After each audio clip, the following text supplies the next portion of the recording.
Hello and welcome to this episode of The Theory of Why. On today's show, I'm going to talk a little bit about creativity.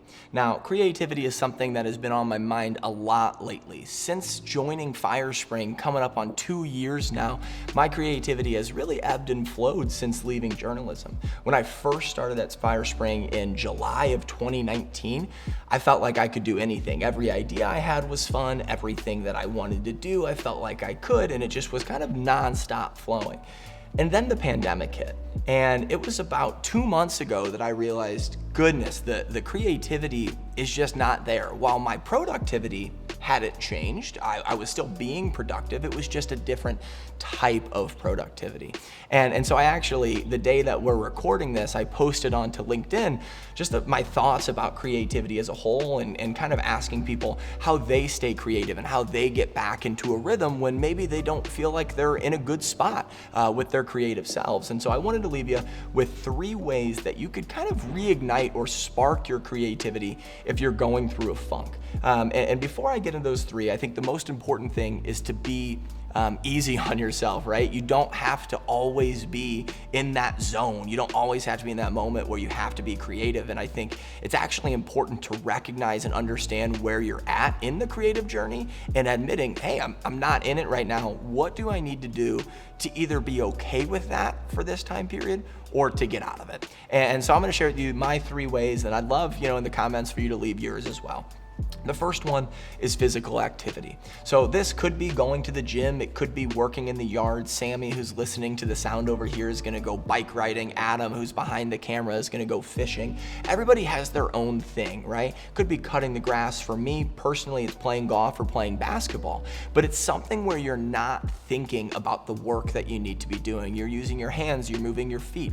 There's a little bit of a freeing exercise to this. And if you can incorporate that into whatever you're doing, it's going to help. And like I said, doesn't have to be weightlifting. It could be taking a walk with the dog on a nightly basis. That will free you up just a little bit more. Number 2 is to consume content. This might go against what you think, but every time I realize that I'm in a rut, I'm actively avoiding content, right? I don't want to write a creative brief or do this video. Why would I want to listen to Dave Gerhardt or My First Million talk about how amazing things are and how awesome marketing and business and fundraising is, right? But what I've learned is that by just forcing myself to take a walk and listen to it, Dave's ideas or it's Donald Miller, whoever it is, the people that I listen to in the books or in the podcast videos, their ideas spark my ideas. I start to learn. I say, oh my gosh, I could do this for X client, or I could try this for Firespring. And so find a group of individuals or businesses that you're really passionate about, who you can go to for those ideas and stay with them and utilize them in that way. And the third thing, maybe the best of all of them, is to sleep. Now, I'm not kidding that when I say that sleep is such an unbelievable way to get yourself out of a rut, especially in the world of marketing, business, creatives, really anything, especially in today's day and age with Zoom fatigue and back-to-back meetings. Sometimes you just need to take a nap. And I can't tell you how many times I have just said, hey, I'm gonna take the next 45 minutes and close my eyes and regroup. I'm not talking about sleeping for 24 hours, but if you need to do that, I'm all for it. But I'm just talking about hitting reset really quick, a power nap, and moving forward.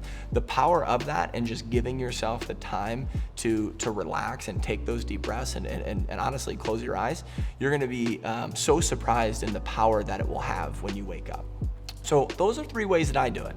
Those are 3 ways that a lot of people do it, and there's a ton of other ways that other individuals, other companies instill in their employees. So I'm interested, A, in how you do it, but B, your challenge, and most importantly, is to not be so hard on yourself, but to make sure that you're keeping creativity open, right? You have that availability for creativity to come in and then go out in another way, whether that's through video, through content, or through your work, because ultimately creativity is what makes what we do for businesses, for nonprofits, for marketing, whatever it is, so much fun.